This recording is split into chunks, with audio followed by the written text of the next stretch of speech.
Kan ke rel konstitusi, padahal ini sistem proporsional terbuka ini sudah dipakai sejak 2004, 2009, 2014, 2019, 4 kali pemilu. Artinya apakah selama 4 pemilu itu kita tidak berjalan di rel konstitusi yang tepat?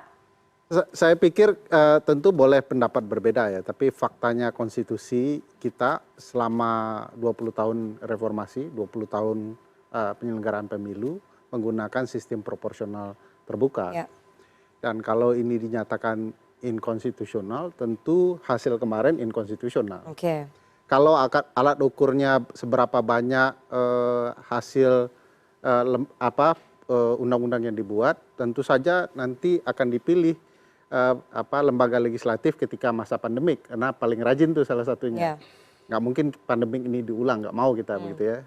Nah, alat ukurnya betul-betul harus dilihat secara konstitusi.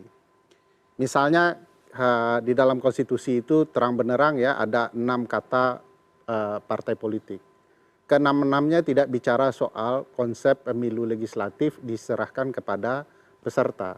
Dia hanya peserta. Tetapi kalau kita sandarkan misalnya ke pasal 1 ayat 2 soal kedaulatan rakyat, rakyat yang berhak menentukan siapa yang mau dipilih. Dan itu sesuai dengan pasal 22E soal azas-azas pemilu. Langsung, jadi mereka yang menentukan siapa yang mewakili dapilnya dan kenapa mereka memilih, karena faktor-faktor preferensi mereka masing-masing, bukan preferensi ketua partai. Tertutup itu kan semua ditentukan ketua partai, rezimnya oligarki partai politik melanggengkan kekuasaan ketua partai. Kalau mau meletakkan rakyat sebagai pemilih yang berdaulat, aslinya langsung. Juga bisa dilihat di prinsip penyelenggaraan pemilu pasal 3 Undang-Undang 7, yaitu prinsip keterbukaan. Kalau tertutup sudah pasti melanggar prinsip penyelenggaraan ini. Yang kemudian bagi saya juga bisa disesuaikan dengan pasal 28 bab hak asasi manusia, bahwa setiap orang katanya berhak memiliki kesempatan yang sama dalam pemerintahan. Dalam arti luas termasuk di DPR. Dengan kemudian melakukan tertutup, itu menutup kesempatan setiap orang untuk berpartisipasi yang sama.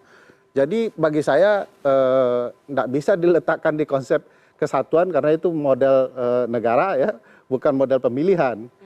Model kedaulatan yang dibicarakan di pasal 1 ayat 2 lebih cocok merepresentasikan apa maksud konstitusi dalam penyelenggaraan pemilu. Oke, jadi merenggut kedaulatan rakyat, Anda mau bilang gitu? Jadi kalau bicara proporsional tertutup, orang bahkan bicara begini, kalau demokrasi internalnya baik, oke lah, karena kader yang akan bersama-sama menentukan.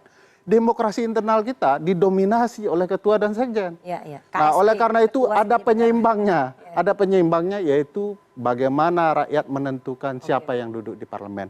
Sebenarnya konsep ini kan sudah diributkan di setiap pemilu. Debatnya masih sama. Bagi saya ada ketakutan partai besar untuk bertarung berimbang dengan partai menengah dan baru dalam merebut hati publik. Karena selama ini kalau kemudian ditentukan oleh ketua partai, rakyat bingung tuh. Yang mana yang dipilih akhirnya partai besar mayoritas yang akhirnya kembali dipilih. Beda sekarang, rakyat bisa menentukan pilihan siapa orangnya, apa baktinya di dapil, dan apa perannya bagi mereka. Bukan yang menentukan adalah ketua partai.